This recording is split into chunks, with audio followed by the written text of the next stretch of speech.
A Saturday morning following the Kennedy assassination, I received a call at home. I lived at 4225 Curzon at that time, from Mr. Wiley, who was my principal, telling me to go to school and to go to the records file and to get Lee Harvey Oswald's records.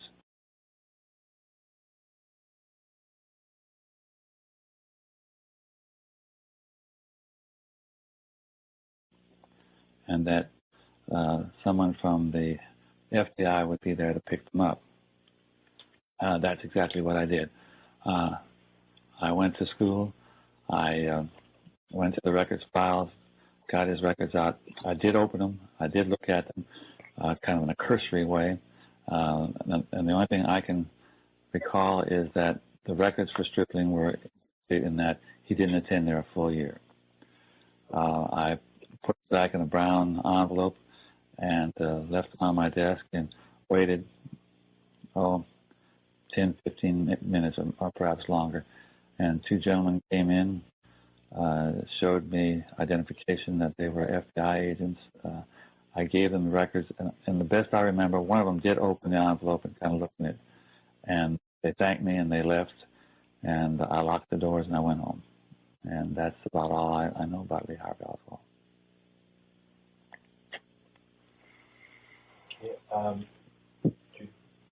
Go on. You had mentioned last night about the procedures of elementary school records. Right.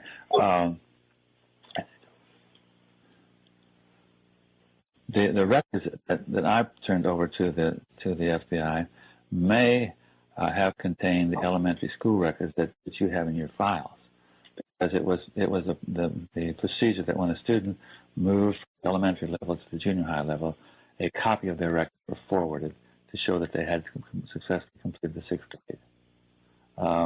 And as I said last night, how did all the records in the elementary school show up and none from the junior high school?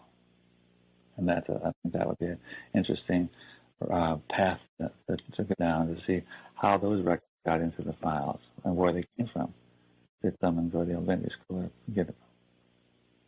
Now, just to clarify, we were talking about the records of Lee Harvey Oswald, the accused assassin of President Kennedy. That's right. Mm-hmm.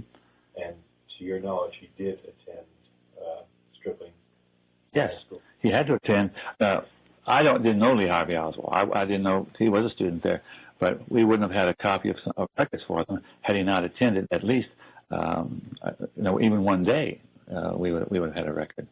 And as I said before, the best of my knowledge, the best of my recollection, his records were incomplete in that they did not show a full year of attendance.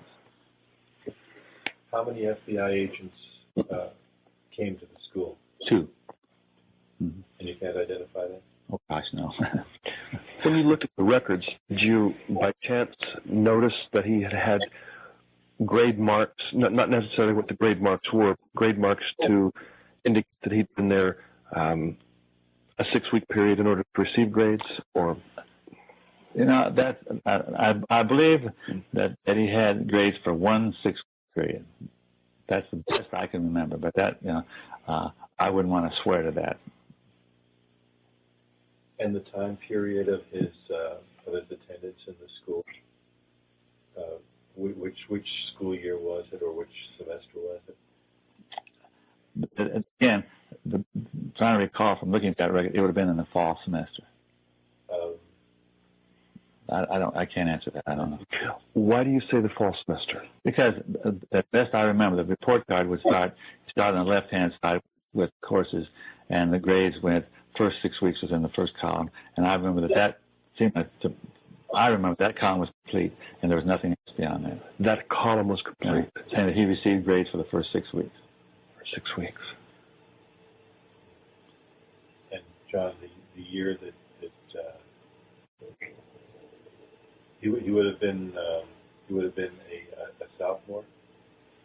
No, see, we only went through the 9th grade, which is 7th, 8th, and 9th. 7th, 8th, and 9th grade. Yes, if that.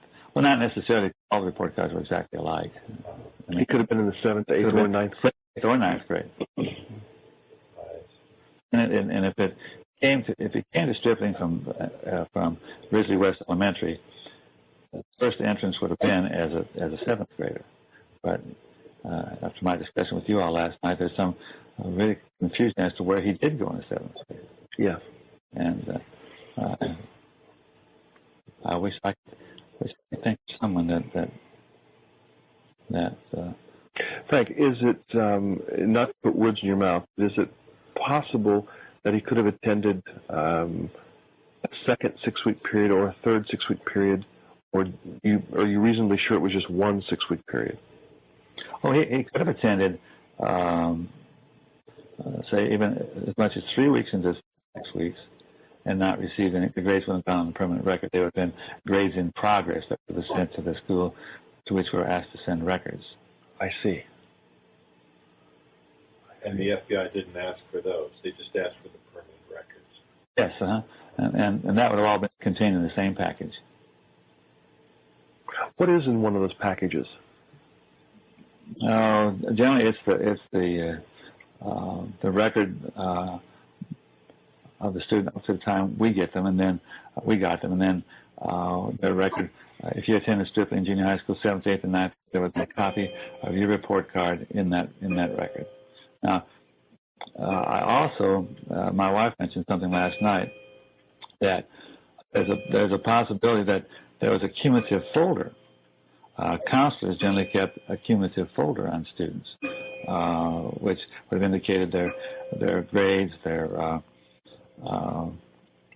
any testing that might have been done, and any testing records that we would have had. And I don't know whether those records were ever kept or were they microfished. I don't remember. What about health records? Was health records? Health records were generally contained in the same packet that we had. That has a vaccination record. They showed that the student had been vaccinated.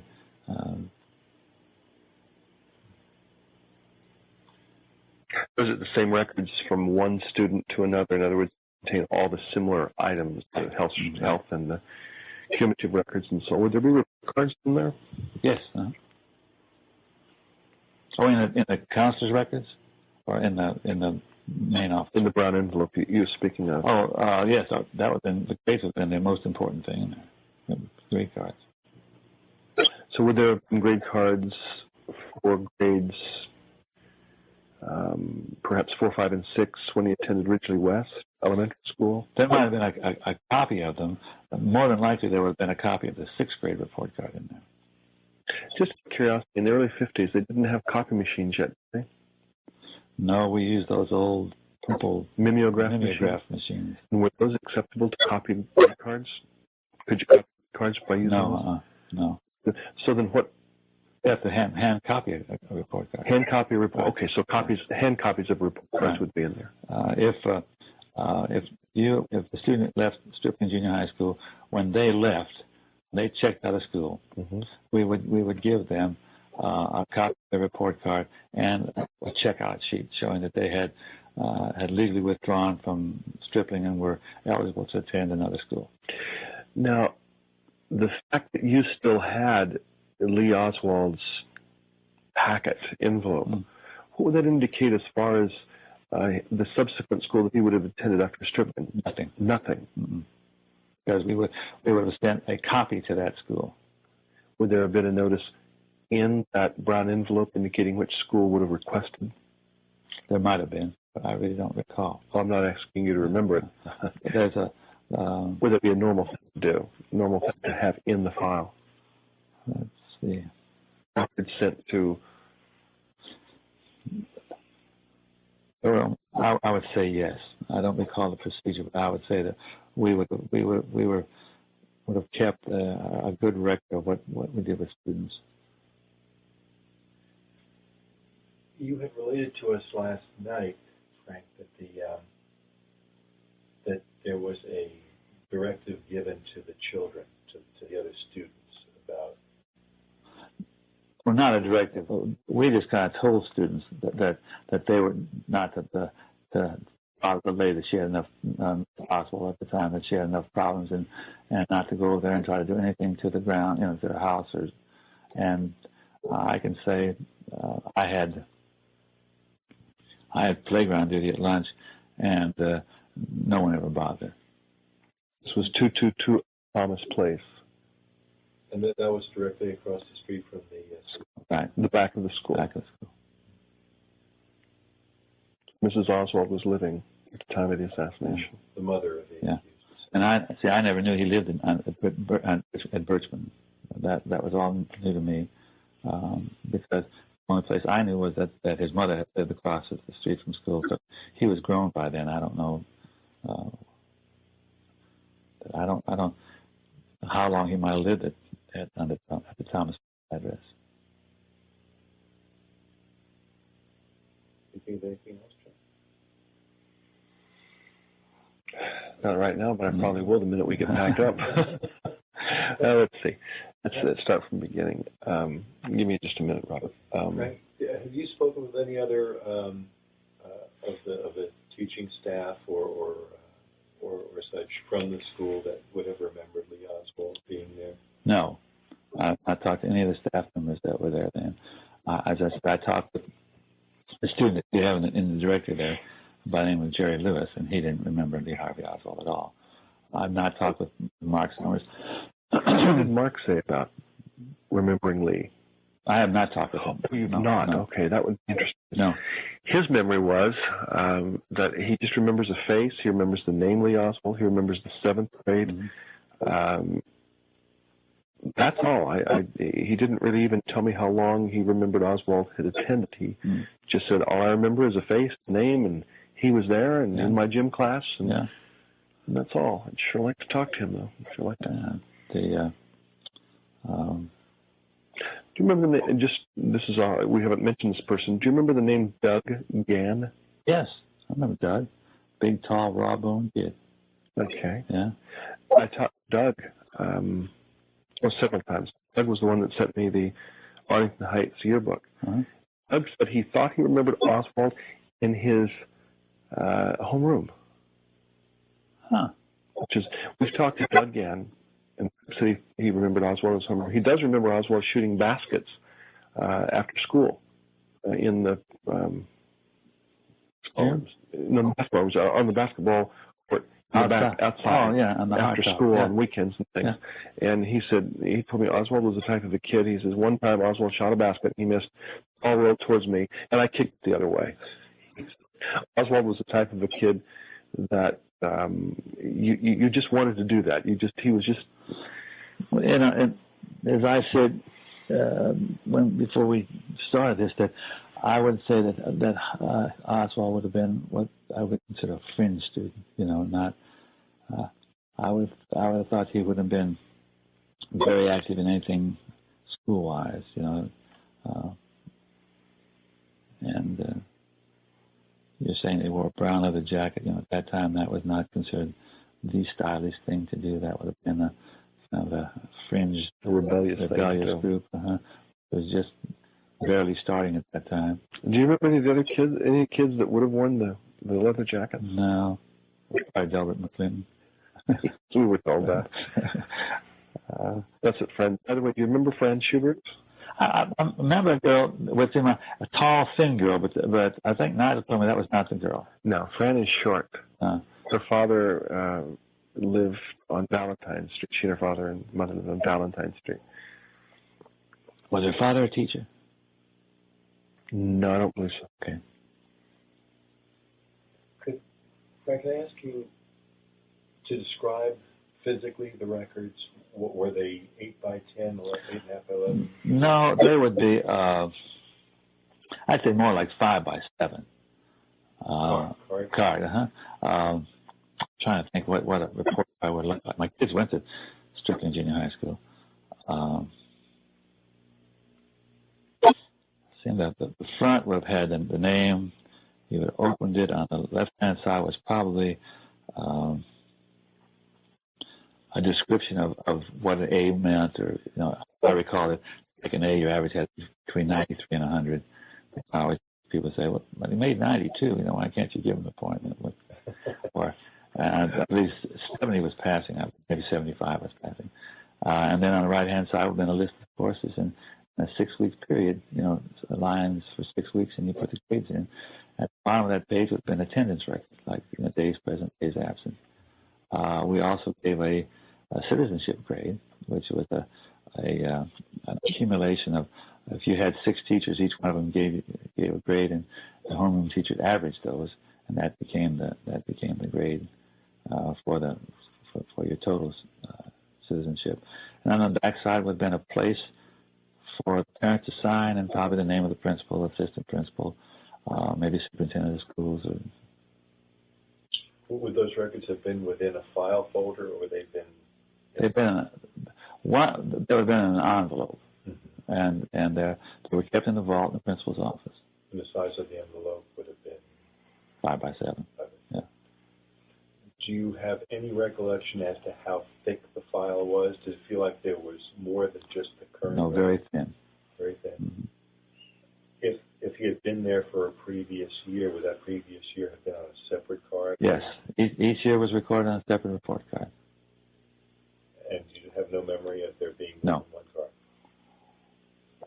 No. Were the records, card records, the records that you had during the early 50s, were they consistent? In other words, if I look a report card for the year 1950, would it be similar or even identical to the report card for the year 1955 or 56 and so on? Or was there a change, perhaps? There might have been a change someplace along the way. They were, I was a teacher stripping from 50 through 59, and I don't remember any kind of change in the report card. It wasn't until later on that changes were made. And it was such that basic subjects were printed, and then you could write in, the electives, some electives. You English, math. Yeah, English, math, spelling. social studies. Yeah, those reading. Spelling not in junior high. Yeah, reading and spelling was taught in the 7th. Oh, it was. Mm-hmm. Still taught in 7th grade. It was, and I don't know if it is now. I don't think it is now. Now keep teaching until they get it right. That's right. Was there anything remarkable? I know you only glanced at it for a moment. Was there anything that stuck out? Was there a particular bad mark? Or no, I can't. No, I can't. I just kind of glanced at it. I've often wondered why I didn't look at him in retrospect. But at the time, it wasn't important to me. It's probably like my reaction. My reaction to Oswald being killed was that was great. That was the best thing that could have happened. And I remember a student, or a teacher, a nurse, a school nurse, asked me what I thought. She asked me what I thought, and I said, it could happen. I said, if I wish I'd had a chance, I'd probably kill him myself. And I said, what do you think, Mrs. Fraser? And she says, I think you would have had a lot to say. And I've never forgotten that. That was ultimately the truth. And what we're saying here is, I think in the same thing, Oswald file. Yeah. Who wants to look at it? It was, and of course, at that time, the FBI and legal authorities were almost feared. Whatever they wanted, you did.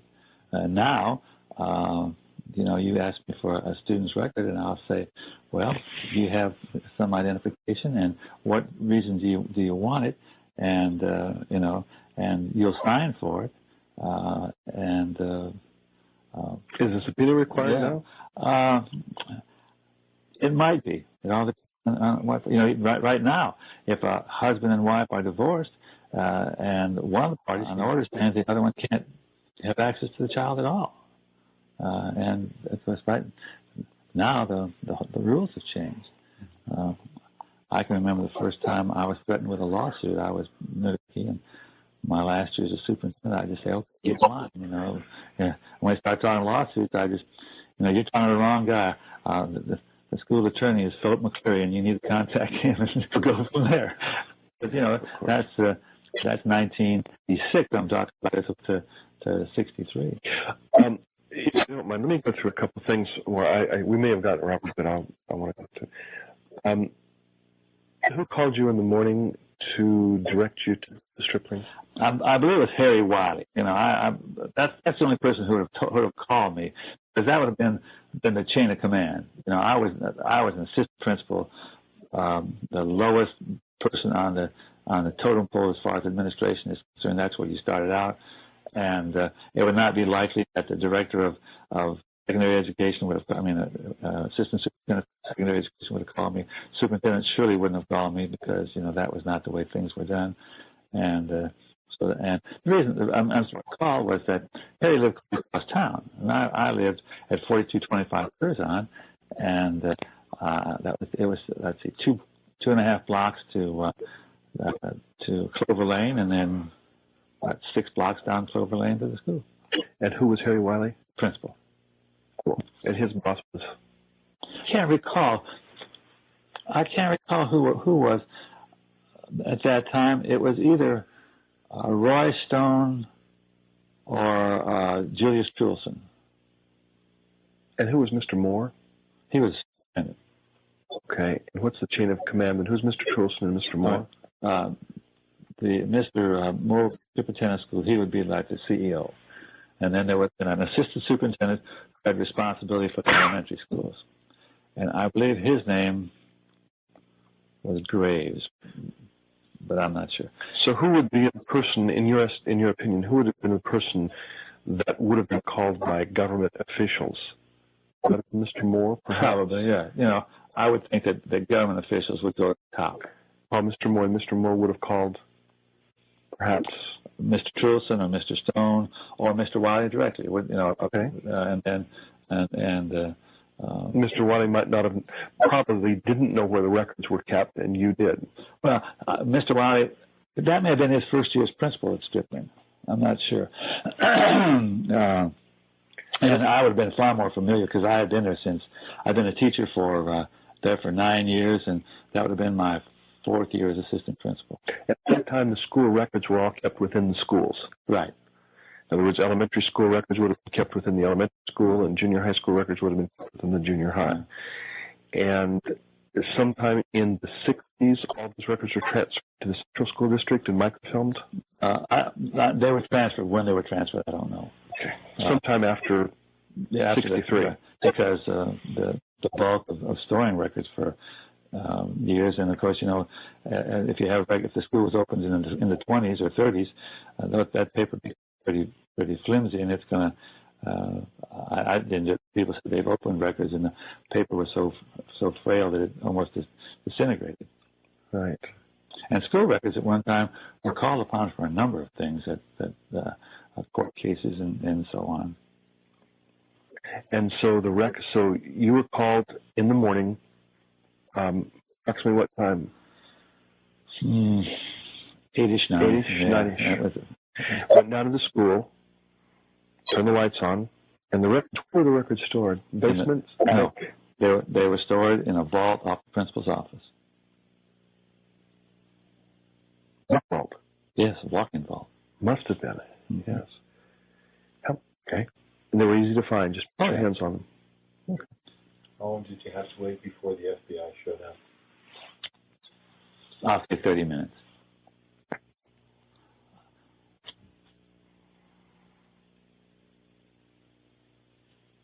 And they were just there for that? Did they look at the records while they were there? To the best of my recollection, one of the gentlemen opened the envelope, looked in there, I guess to see that it said Lee Harvey Oswald. Now, I'm assuming that. Come back in, shook my hand, said thank you very much, and was gone. Transaction didn't last 30 seconds, probably.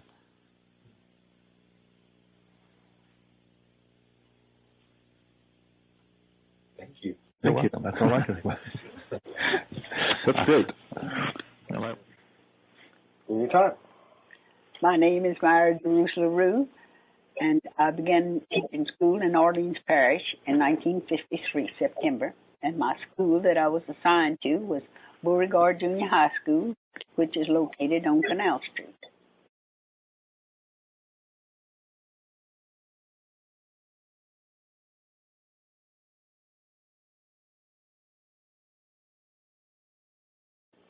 I was a physical education teacher. My second year there, I was given a home run and I held my roll call either in the cafeteria or on a stage in the basement. Sometime after Christmas, I got a new student.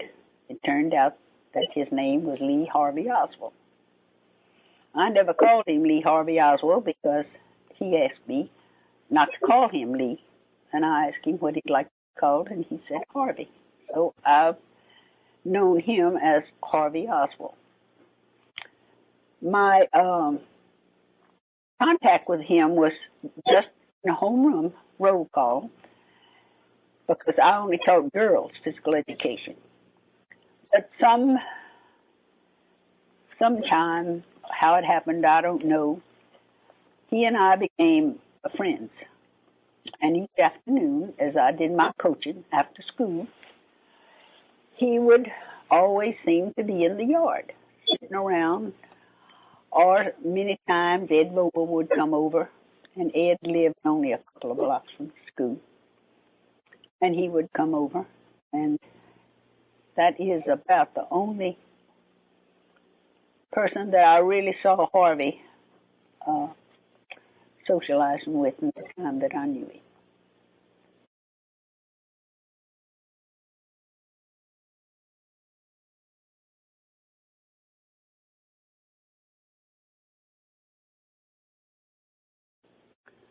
On one occasion, when we were practicing basketball in the schoolyard, Ed Vogel runs out the yard and says, Mr. Roos, come inside quick. So Dorothy Duvick, the other PE teacher, and I went into the basement, and there on the floor was Harvey with an upright piano that had fallen. And he was about his legs, from about the waist down, was under the piano. So Dorothy Duvick and I, with the help of Ed, pulled the piano up. And I asked him if he was hurt. He said asked Harvey if he was hurt. He said, well, he didn't think so. So I said, well, maybe we should call your mother. And he says, no, Miss DaRouse, she's at work. Well, you know, this happened at school, and you can't be too careful. So I called our principal, Mr. McMurdo, and asked him what I should do. And he said, well, Myra, take him down to Monteleopre, because that's where we always take the kids who get hurt or they get sick. Well, Monteleopre Clinic is about a mile east of the school on Canal Street. So we got in the car, and I drove Harvey down, and they examined him, and they said he was fine. And it was getting dark, and it was a little after 5. So I didn't want him going home by himself, so I asked him where he lived. He said he lived on Exchange Alley, down near the river. So I drove him down, and it was really a kind of disgusting place. And I was awfully glad I didn't live there. And he lived upstairs over a barroom. And that was the only time that I ever took him home. Then later in the year, I was outside in the backyard. We were practicing softball. And I looked up, and here's a fight going on the schoolyard. Now, our schoolyard, the back is solid concrete. So I stopped the practice, and I go over to see about the fight, and there's Harvey down on the bottom with about 3 boys just kicking him and beating him. Well, I didn't really have to do much to them because I had the reputation of being a disciplinarian and kind of rough anyway. So I really don't even remember who the boys were that were doing the fighting. But he was bloodied up pretty good, so I brought him in the PE office and washed off his little scrapes and put on his Band-Aids. Was this on the back side of the school or the front side of the school? On the side of the school. Side of the school, east or west? East the west side. West close side. to the lake. Closest to the lake. And another thing about Harvey, I had to be to school at 8 o'clock, and Harvey was always at school when I got there, waiting for the door to open at 8 o'clock because the students could go into the library. And Harvey was always there, and he went to the library every day. Then in the afternoon, the library was open until 4 o'clock. School was out at 3:15. And that's where Harvey would go to the library to 4 o'clock, and when Miss Smith closed the library, then he would come downstairs, always carrying books. To me, this is my opinion, Harvey was a very quiet child. He did not have any friends. Ed Vogel, as I said, was the only friend that I knew him to have. He was a scrawny child. He seemed to be out of place with the other students. Beauregard geographical district took in the lakefront, and most of the students were mid-class or above means. They dressed better than he did. They had more money than he did. They had better clothes than he did, and he just did not seem to fit in with the kids. They didn't accept him, or he didn't accept them. I don't know, but he really was not a part of the student body. He was a loner. Whether I don't think it was by choice. The rest of the kids just didn't accept him. And he was a lonely kid. And that's really the reason why he was at school every day. Was he was lonely, and he really didn't have a great place to go home to. So I just put off going home as long as he could.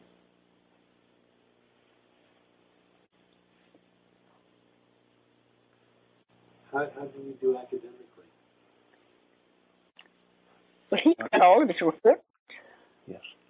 I've got them, but I couldn't put my hands on them at this moment because he sent them to me. But he seemed to be an average student, if I remember. His attendance was good. He didn't have poor attendance. He had good attendance. You remember seeing him in the halls walking around?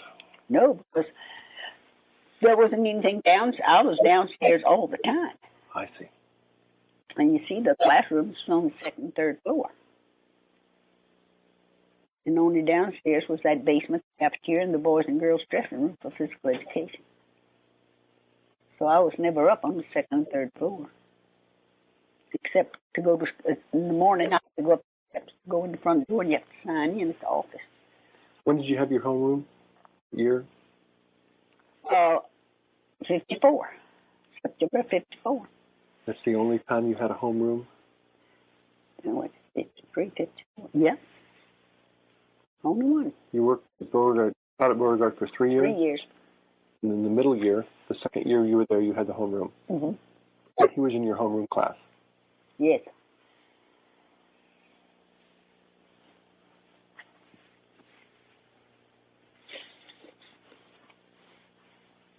So you never did get to meet his mother?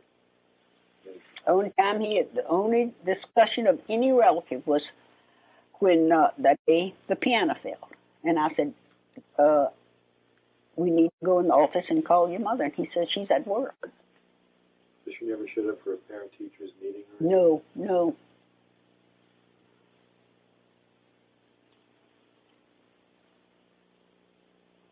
He never talked about himself? Mm-mm. See, I told you, they couldn't have been in New York long because if you're a teacher and you're really a teacher, you're very observant. You've got to be a teacher. You've got to be very observant. He talked just like all the rest of the kids in school. So he couldn't have been in New York long enough to pick up any kind of accent. Think of anything, yeah.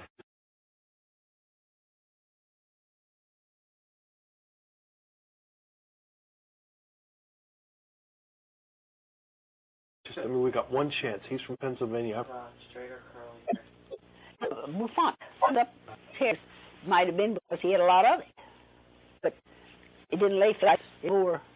But that's because he had lots of hair. Knew him after school. 5 or 6 o'clock or whatever time I would like you to tell me the time. Virtually all the time? If I was in the yard, he was there. And would that have been in this, was that throughout September through May, or was that? Yeah, I got paid for coaching after school. And you coached all subjects? All year long. All year long? Yeah, after school. And he was virtually always there? In that yard, in that yard. And how there? 5 weeks? Well, I was there. We were all playing a game, or a faculty meeting. But so he couldn't have had a part-time job. No. Now this is from say right before Christmas till May. That's at 5 o'clock. He was 3 Did you teach after school? All through. Okay. You didn't see it? Because he was doing. So every summertime, he made some. He did something happened. He found himself or something. But he still used that library. Do you think he would have moved? Was he in fact within the district, or was he blind, or was he outside the district? No, I heard that when that guard was. Was there that close to Exchange Place? Because he was this is me. It just seemed me from where he lived, Colton, Colton. Evidently, you see, that's 3,200 blocks. What graduate supply was what 100 blocks? All right, so wouldn't you say that 2,800 is still business? The canal? Yes. So you see, the first 2,800 blocks are all businesses. We're talking about Canal Street. So it would have just seemed to me that he would have gone to court. But evidently, Beauregard was his district, or he wouldn't have been there, because to get permits is very hard, very difficult. What if he would have, his aunt lived 77th Street?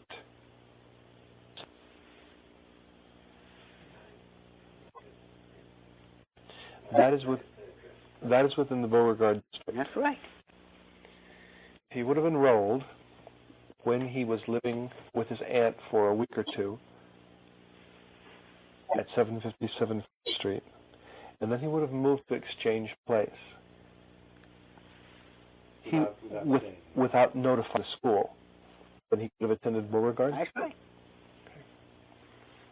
Which I thought was, you said something before that was extremely important, I thought. You said that you'd carried on a conversation with the FBI agent who had interviewed you. Would you tell us what it was that you had told us then? When I asked him the question? Yeah. After he finished asking me the questions, I said, "Do you mind if I ask you a question?" And he says, "What is it?" So I said, "You tell me what you think about the assassination. What do you think really happened?" And he says, "Each one of us was given certain things to do and certain people to interview. I have no idea what the other people, the names, or what they're going to do, my colleagues."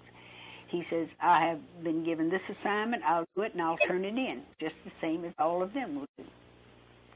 And I said, "Well, do you think we'll ever know what really happened?" And he says, "Not in your lifetime and not in my lifetime." He said, "And if the truth were known, it would shake up the world." Those were his words. Not exactly, but almost. Being honest and straightforward? Yes, yes. I was very comfortable with him. You know, I didn't have to answer a question. I didn't have to say one thing. That's right. How did you know that? So, I didn't have to talk to you. That's right. But he's I didn't care whether he was from the FBI. Number one, I was really turned off when he walked in and said, lock the door. Look, I didn't like that one bit because I wasn't accustomed to locking myself in the PE office. I was accustomed to locking the door from the outside, not from the inside. So you see, that didn't exactly turn me on, to be told. And it's my office, not he was guest. I lived there. And for him to tell me to lock the door. And I said, what do you mean lock the door? He said, well, I want to talk to you and I don't want us to be disturbed. And you see, that's before I even knew who he was, because Mr. Dean had just called and said, Myra, there's a gentleman up here that wants to speak to you. I'm going to send him down, and I'm going to send someone to take your class. Mr. Dean was? The principal. Oh, I see. Live Oak? Mm-hmm. So I didn't have any idea who this man was. I wasn't afraid of him because my office had 2 windows of glass. So, and he knew that it didn't sit well to me, him to tell me to lock him. So he apologized and said, I want to talk to you and I don't want us to be disturbed. And then that's when he introduced himself and showed me his little thing.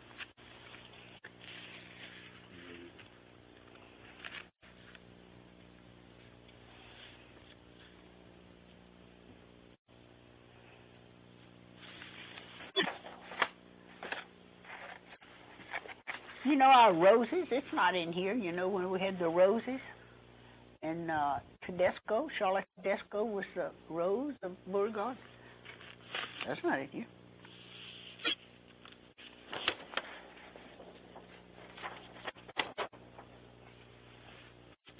But I don't think this is a yearbook we did. This, come look. That would be interesting. Our yearbook, it was big, had a hard cover, everything. No, wait a minute. See, this is not our book. The yearbook that I was told that Sheila Thomas had was a small one. That's exactly the size. This is not the yearbook he and I put out. It was a paperback. No, this is a hard blue. Hard cover. Wait a minute. Blue. With all this due color respect. blue. This color blue. I understand. I saw that in a year or so later at Beauregard. But in the 54-55 yearbook, that's what Sheila Thomas had. You're looking like that's not right at all.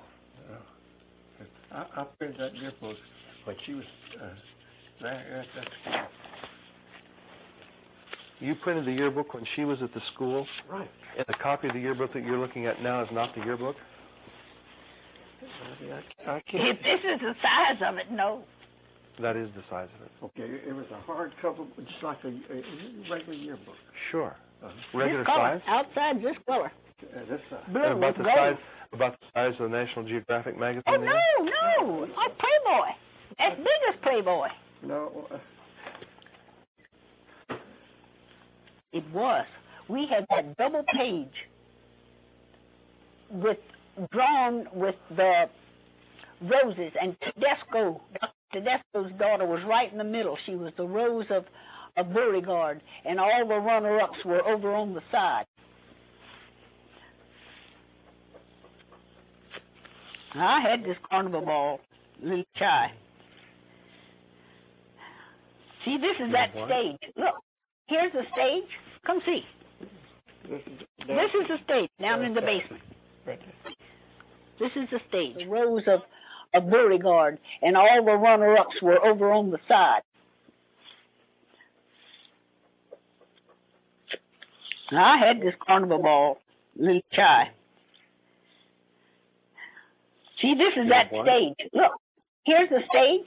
Come see. This is the stage down in the basement. This is the stage. My office was behind that. That stage and those steps. And that piano was right over here on the side. We used to call the road. Sometimes just sitting around there, and then sometimes we'd have to go in the cafeteria. Well, I might have a copy of the old yearbook somewhere up in the attic. So, I'll look. Look at Jane Chaney. I'll look up. I'll look at that. Linda Lawson. Aha! Aha!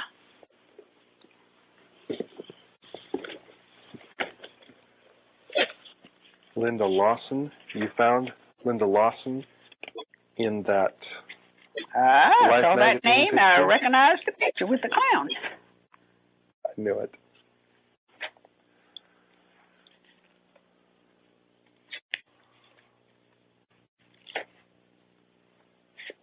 Going back. Back is where the Soviet Union. That's Russia there. Back. Where the Marines. Back. Right there. One more. One more. There. Linda Lawson. Right there. Linda Lawson. Our first identity. I got to write that down. Which one is she? My little blonde right there. Blonde. Okay, Linda Lawson standing up by the blackboard. No, she's not standing up. She's sitting right there. Oh, sitting down. Okay, Linda Lawson by the blackboard. Okay. Blonde nearest the blackboard. Linda Lawson. Well, she's second identity, i.e., young lady with a bracelet on. Lynn Reidlinger. Is she in the yearbook? Yeah, is she in there? I don't know. Reidlinger. I don't know. It's in order. Boy, that's interesting. If you had that yearbook. Joanne Scrudy, I'm telling you. Susan Burton. Marcia Beale. Myra, Mm-hmm. which one of those girls in that yearbook would be right for this kid here?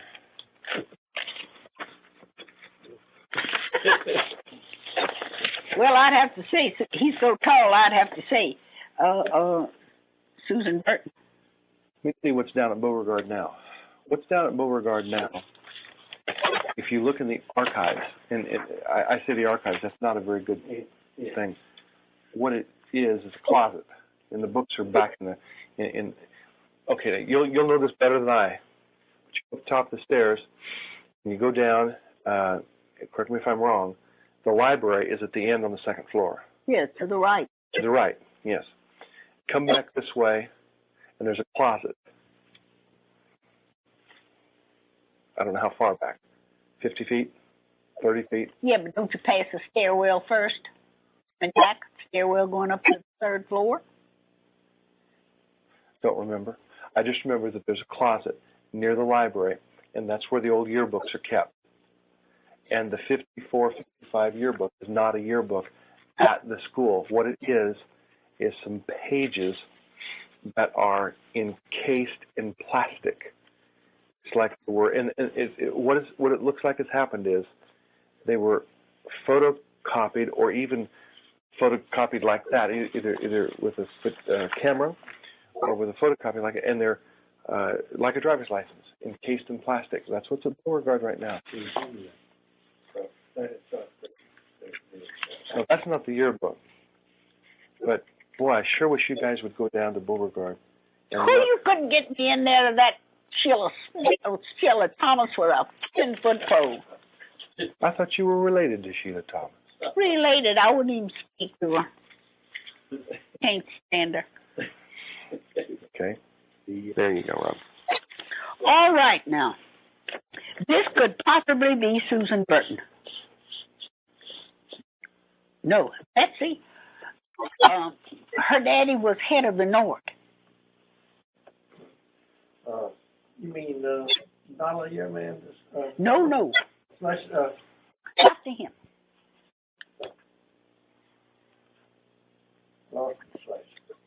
Betsy. I'd forgotten I had that, Robert. Yeah. I forgot I had That's Miss Dufour. I guarantee you that's Miss Dufour. This one over here. Yep. So this would be either a student teacher or a student. Not with clothes like that. I don't think that's a student. Well, she's wearing pretty much the same clothes as she is, I would think.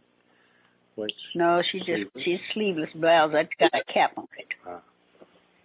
And see, they got a waistband, and she's got on a full flared skirt. You never saw Lee Oswald act like that. No, indeed. No, indeed. Mm-hmm. Myra, does that look like Lee Oswald? Not me. I'm not going to say it's not. Because his brother, John Pick, in the Warren Commission, was shown that photograph, and John Pick said that doesn't look like Lee. No, you see, to me, I would have said no, that was not him. Myra, do you see that fellow there in that photograph looks like he may have a tooth knocked out?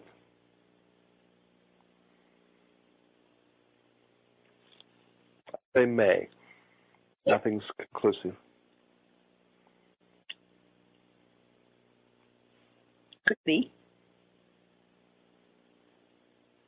But I don't remember seeing him with a tooth out. Maybe that's why he didn't smile in front of me. That's a good point. That's a very good... I had a tooth knocked out. You can read out loud if you want to. It's interesting. But you do remember that you had to help him when he was struck in the mouth on that occasion. Is that right? Yes, I think he even lost a tooth from that. I think he was cut on the lip and a tooth was knocked out. All right, now let me go back up here. It was a big one, like that. To the best of your memory, in the yearbook that you published, was there a picture of Lee Harvey Oswald in it? No, I see. On that, I never made any difference to me who they saw. They said, this is what we wanted, this is these, and they submitted it to me, and I had no contact, with the students themselves. I mean, historically, remembering that, the volume itself as it existed, do you remember there being anything Oswald in it? No, because I never had any occasion to think of it. Think of him, being in a yearbook of any time. Because you read papers, see all these things, but you never go back, and say, well, Lee Harvey Oswald was in this book or anything like that. You wouldn't have. So in years that followed, you never had occasion to look through? I never did look back.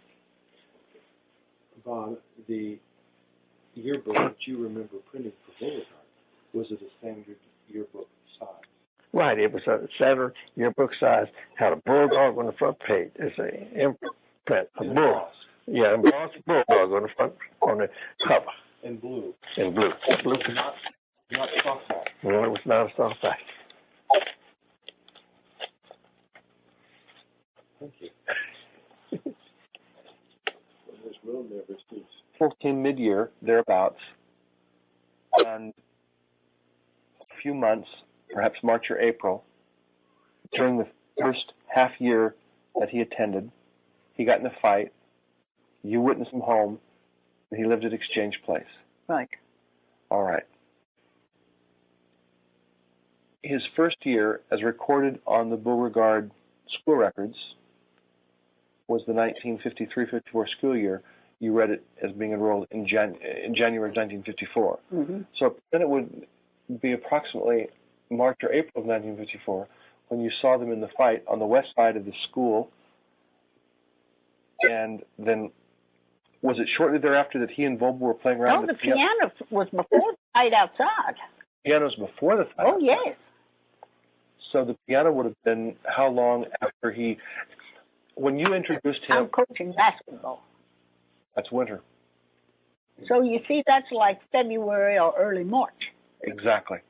I'm coaching basketball. The fight, the last thing you coach is, after basketball comes track. The last thing you coach before school closes is softball. Okay. Let's go through that again. So in chronological order then, Oswald would have come to school. You would have asked him how he wanted to be known. He would have said to you, Harvey. Harvey. And the next thing of any significance that happened is you were coaching basketball, mm-hmm. and you remember, why don't you tell us what you remember, the fight, not the fight, the piano. Yeah, Volba comes running out, and Dorothy Dubik and I went to the basketball team, and Eddie, I called him Ed. Ed Boba comes running out and says, Miss DaRouse, come help me. The piano's fallen on Harvey.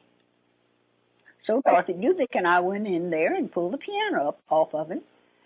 I asked him if we should call his mother. He said his mother was at work. So I had to do something. I called Mr. McMurdo, the principal. He says, take him down to Monolith Clinic, which was east, going down Canal Street.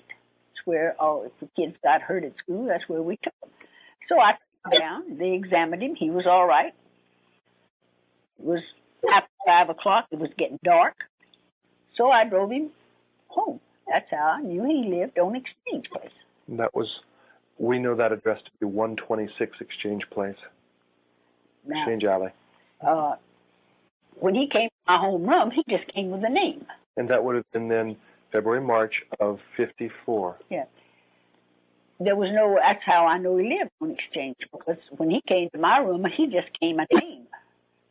No address or anything. Sure. And he told me he lived upstairs, and it was a filthy, dirty place, like an alley.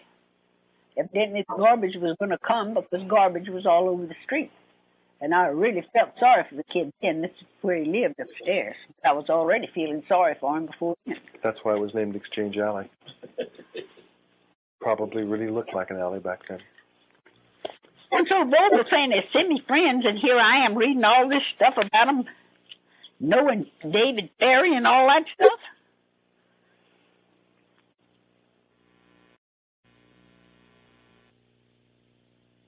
Franchetta Schubert, and I used to go to Stripling Junior High during the 53-54 school year as a 7th grader. And as an 8th grader, we would stand outside at lunch waiting for the school bell to ring, so we would attend classes. And in as a 7th grader or 8th grader? 8th grader, as an 8th grade, be during the 54-55 school year, right? And we would see Lee, Harvey, Oswald, and a bunch of his friends going across the playground, going home for lunch.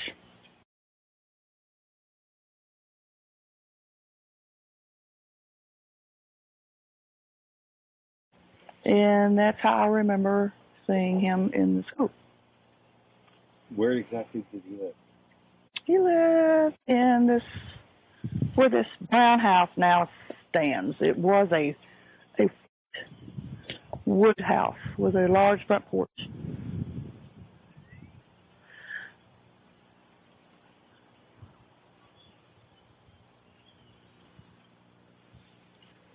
Now, you were in the 53-54 school year. You were a 7th grader. 7th grader, right.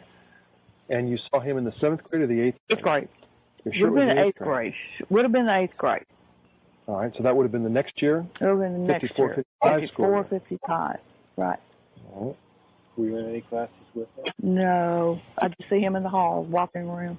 So I knew who he was from being irritated because he was able to go home for lunch, and I wasn't. What was his personality?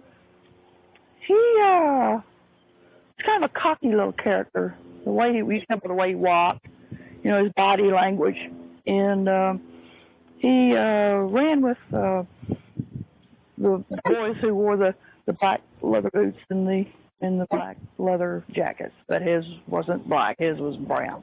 He had the brown boots and the dark brown jacket. His own brand. His own thing, right?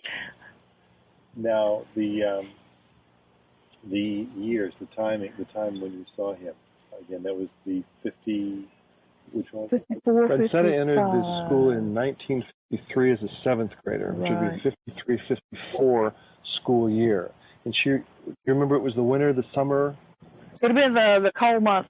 Then when I remember seeing him, would have been in the December, January months, because they had the jackets only on. For a short period of time? Right. That I even remember him. He was kind of a nondescript little character, and you'd easily forget if you didn't see him. Had you ever spoken with him? No, never. I never had any classes with him. Did he have many friends? Just the boys who went home to lunch with him, I would presume. Would have been his friends. How about his mother? Did you ever see his mother? Never saw his mother. I knew that she was a widow at the time and that Lee lived with her. And that was all I knew. She worked possibly as a LVN or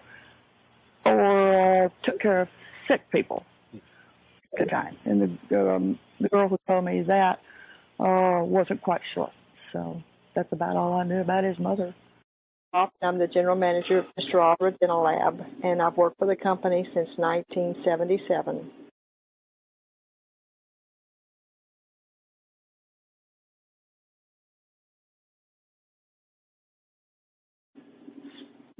And I was asked to make a presentation at the President's meeting about 4 years ago on the laboratory and the original owners, and to explain any infamous characters or colorful characters that had ever been affiliated with the company. And through my search and talking to all of the previous owners, people that had worked for the company, managers, anybody that I could get a lead from, I found out that Fistra was founded in 1906 by Louis Fistra. Otterer Dental Lab was founded in 1916 by John Otterer.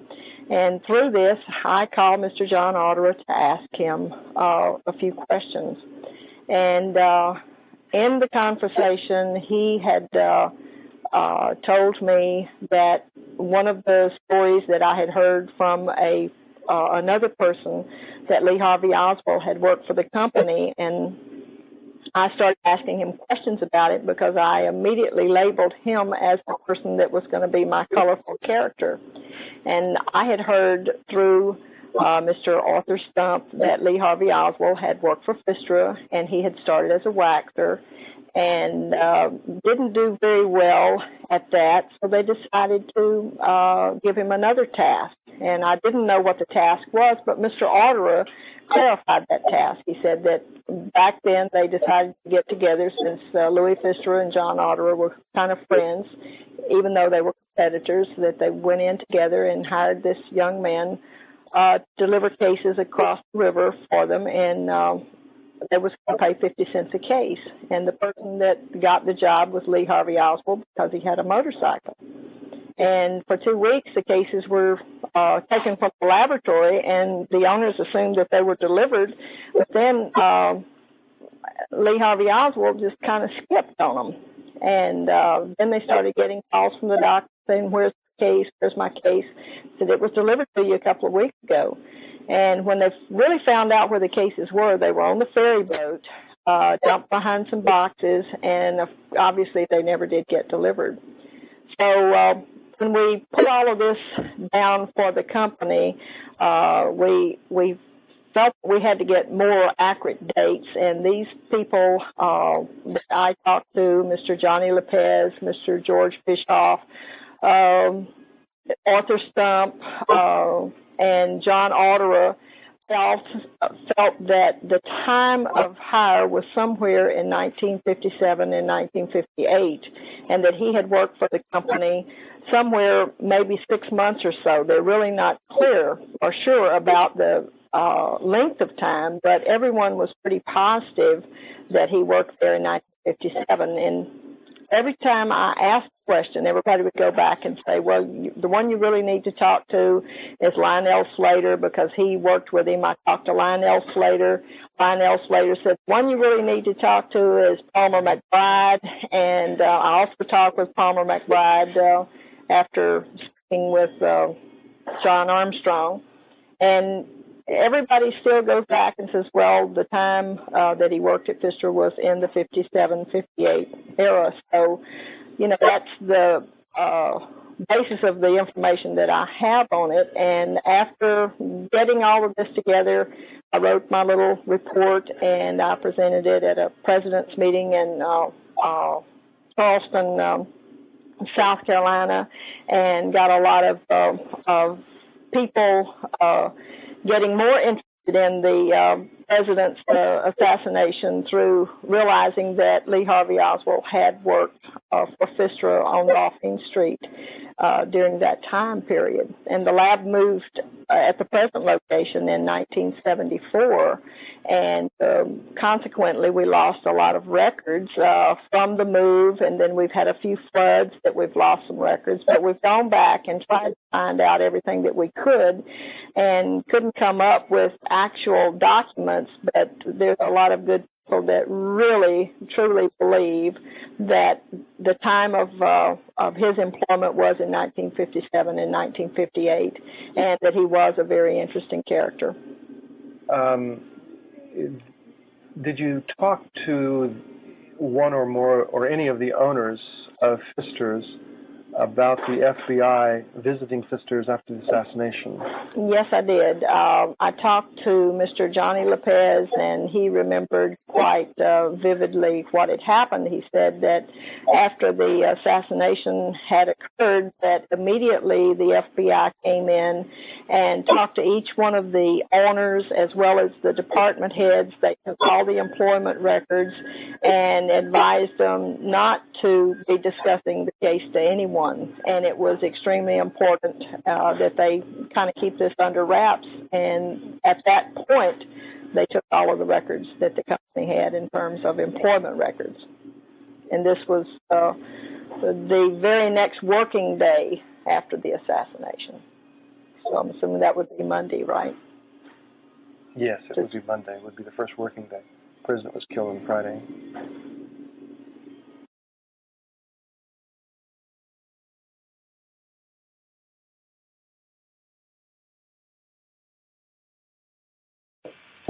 I am Milton Kurian, MD, who is now retired from practice of 60 years, and who has gone through various changes, varying from general practice to military service, and finally to psychiatric service and the practice of psychoanalysis. The latter has occupied about 50 years of my life. What question? What was your occupation, and what were you doing in 1953, March? Oh, yeah. It was around, it was in 1953 that I was involved my psychoanalytic training, as well as serving as a consultant psychiatrist to the Children's Court of the City of New York. What else? How did you come to know Lee Harvey Oswald? Oh, it was there that I had the occasion to meet Lee Harvey Oswald on the day that I was terminating my relationship with the court. What day was that? What month was that? I remember it as the last Friday in March of 53. What were you doing that day? That day was moving out day for me. I was cleaning out the desk drawers and preparing to vacate the office. It was while I was in the process of doing this that a secretary from outside came in and asked me if I would see a probation officer who was having some problem preparing a report for the court. I took this as a final challenge and asked to see the probation officer. He came in with his material, and after reading the material that he presented to me, I was a bit perplexed as to how to organize a reply, and I told him I would feel more comfortable if I had time to spend with the individual who was involved, with the child who was involved. It would help me to formulate my own independent decisions. What material did he provide to you prior to your seeing Lee Oswald? He provided me with his notes. He provided me with the information that the child was brought to the attention of the court for truancy. And he also had something in his material about the condition of the individual while at youth house. So it's your understanding by reading the file that Lee Harvey Oswald had previously been in the youth house prior to March of 1953 when you interviewed him. That was the impression I had at that time, and there was really no time to check on it more thoroughly. So in response to my reply to his request, he informed me that the individual, Lee Harvey Oswald, was available, and would I see him? And I said I would. He then exited, and there next appeared in the doorway a rather thin, short young man in knickers. I was immediately attracted to his way of entry.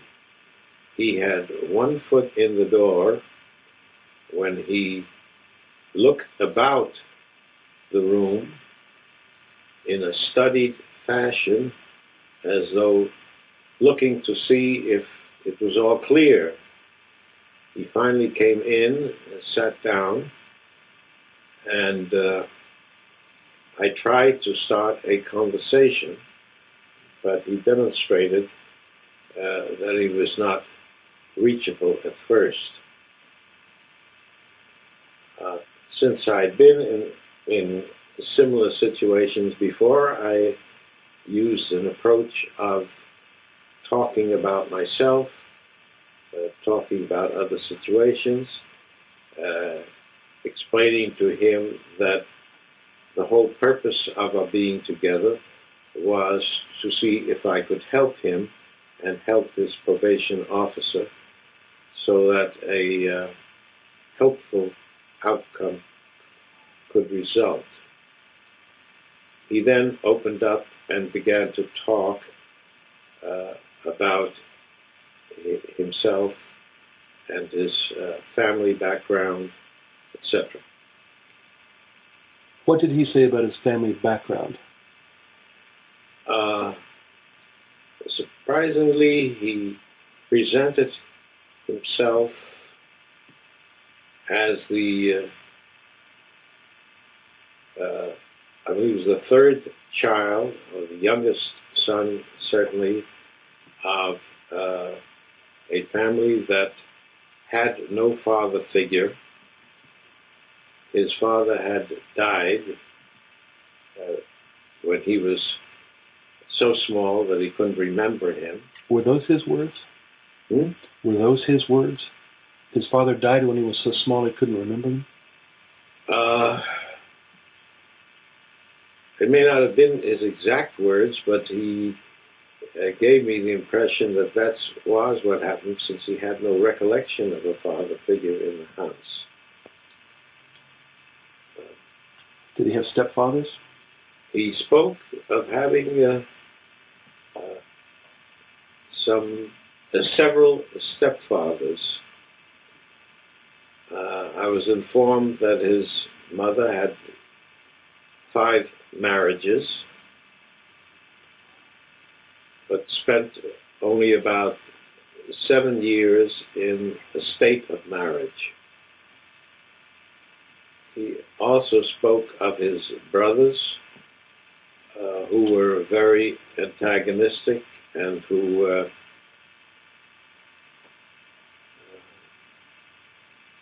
how shall we say it, who also treated him badly.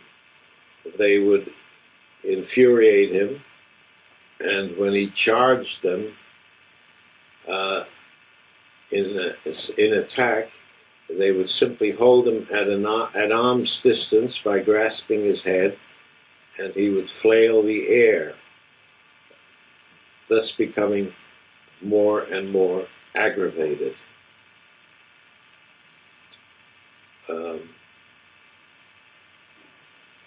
So far as the truancy is concerned, he revealed that he had no motivation to go to school, and also part of this lack of attachment to school was due to the fact that the family moved many times before he could establish any roots in a community or establish friends.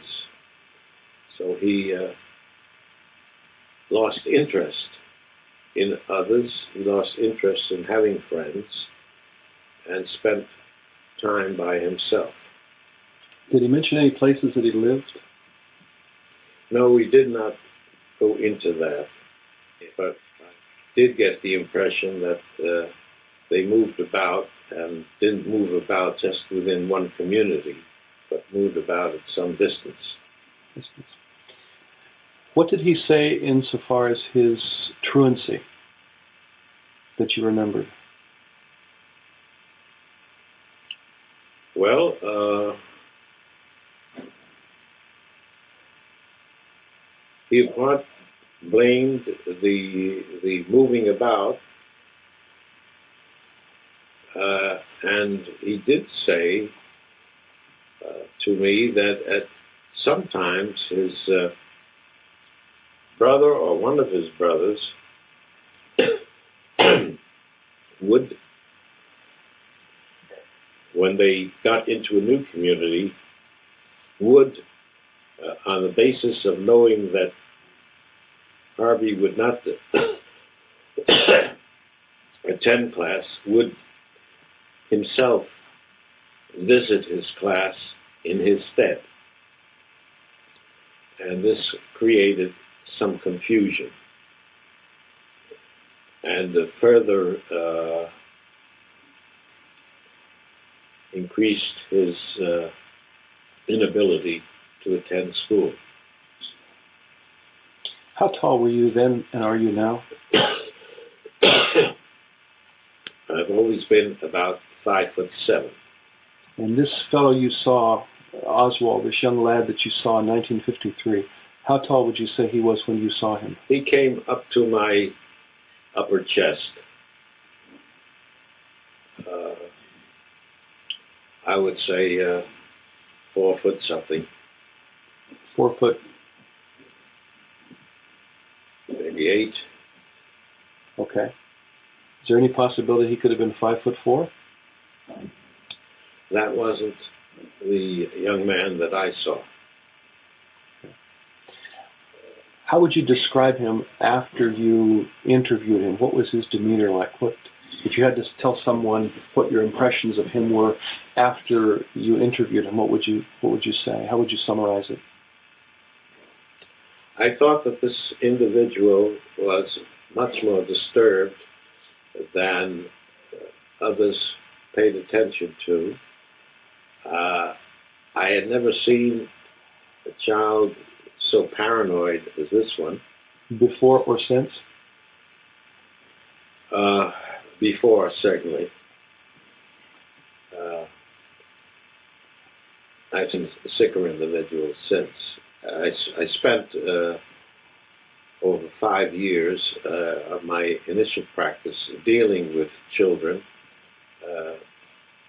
psychotherapeutically and analytically. and worked with adolescents subsequently, and finally, after my analytical training, got into dealing more with adults. How would you describe him in your professional terms? His sickness? Well, he looked like an abandoned child who has not had the opportunity to develop his self, his real self, from the interaction with adequate parent figures. He was full of anger and frustration. He was distrustful.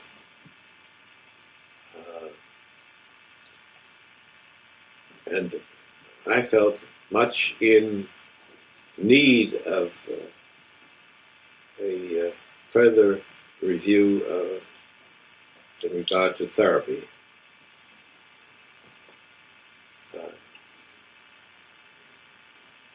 Okay.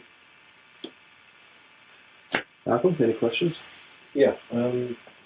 If I can jump forward a bit. If I can jump forward a bit. Sure.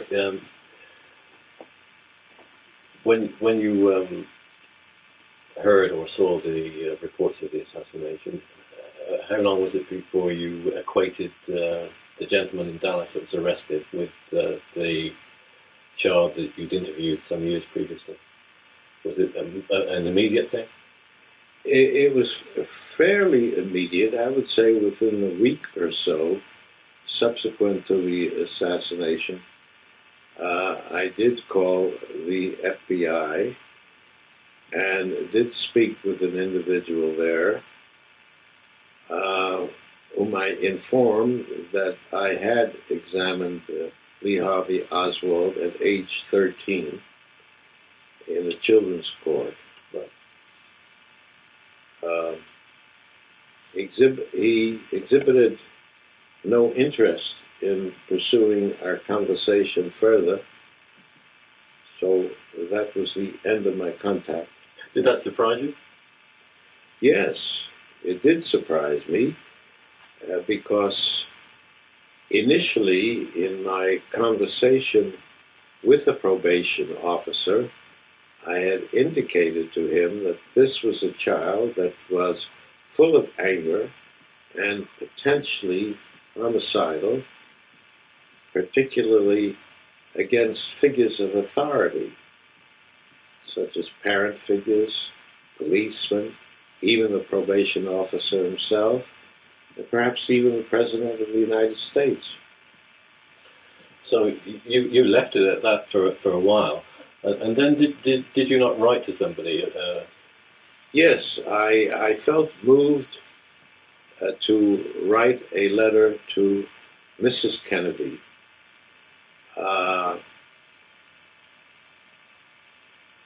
which I hoped would be of some consolation. I certainly felt it was a great loss to her, and felt moved humanly to let her know. Were you aware that letter was passed on to the Warren Commission? No, I was not, because I had no further contact with anyone involved in the investigation of the assassination. So nobody from the Warren Commission came to or contacted you? Nobody from the Warren Commission came? No one at all. And I wondered about that. Has anyone contacted you since the assassination? No. I think you are the only one. There was actually, we only found out quite recently, but there was a full background check on Oswald, going back to school days, done in 1959 by the Office of Naval Intelligence. Nobody from that office contacted you or at that time? No one at all? No. Okay. The probation officer, you did not know his name or you didn't remember his name. But can you describe him, what he looked like? Yes, he was a young man.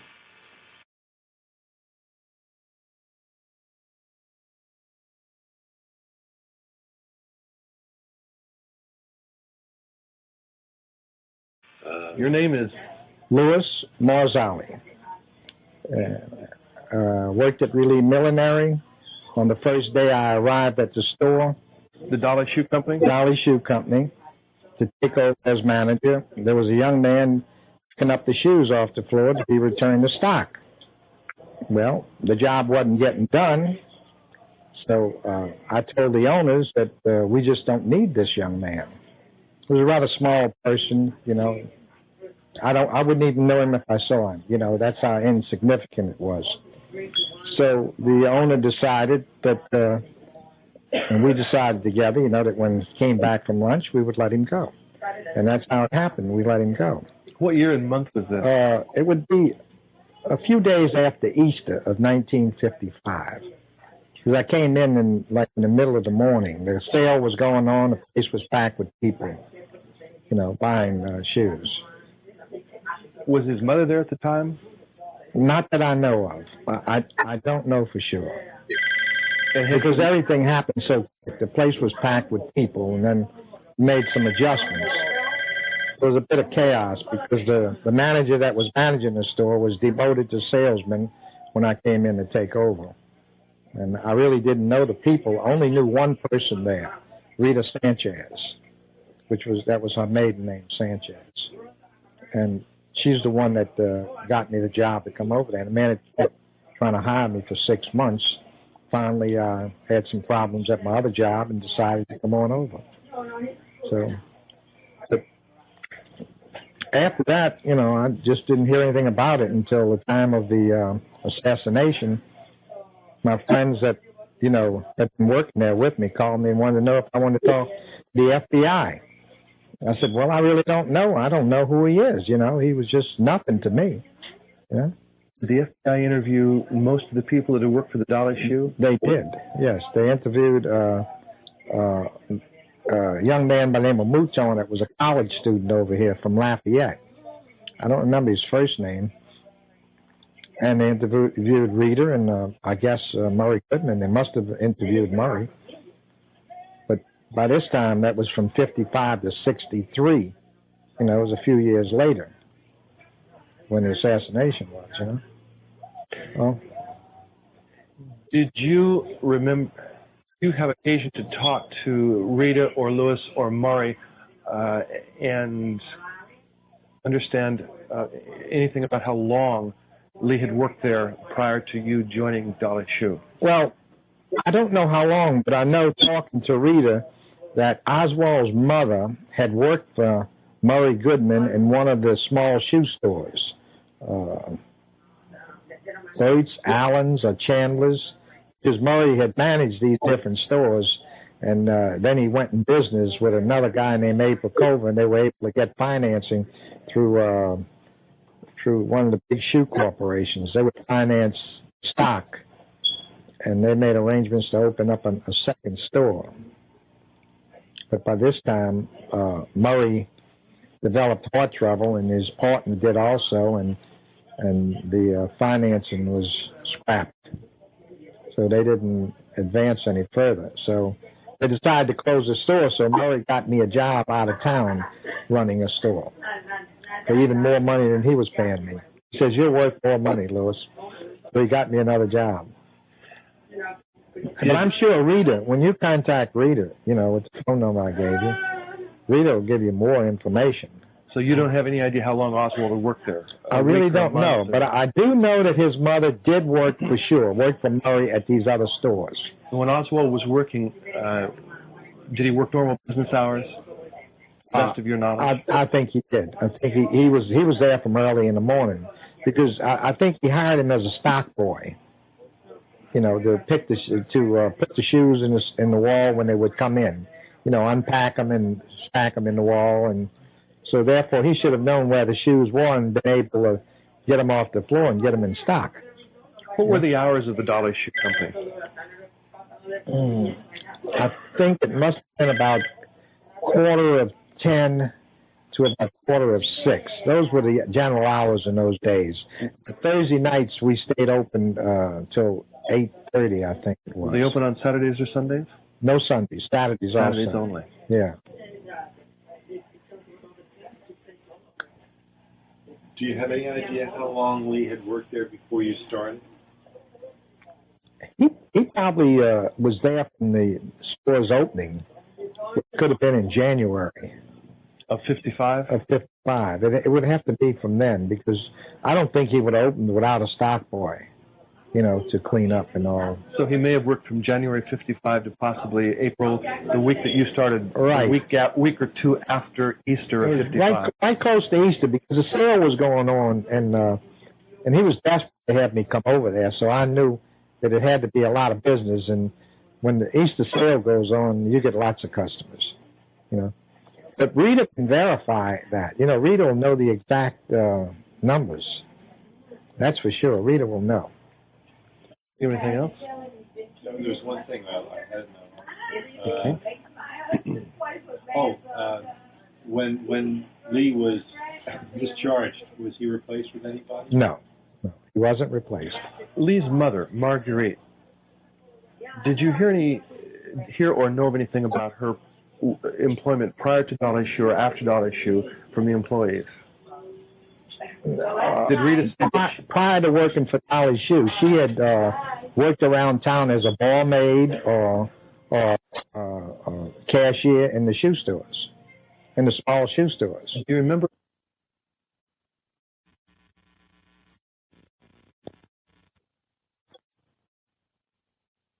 Prior to working for Dolly Shoe, she had worked around town.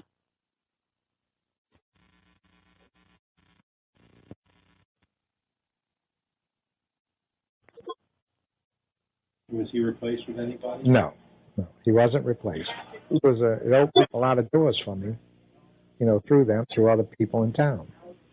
I was known as a cooperative person, willing to help, and I made a lot of friends through the years. Sounds like if Lee had any abilities at all, you would have kept him around. Oh, I'm sure. He would have been a good trainee, you know, to teach how to sell shoes, because they did need, you know, people to sell shoes. If I thought he had any ability, he would have stayed and been trained.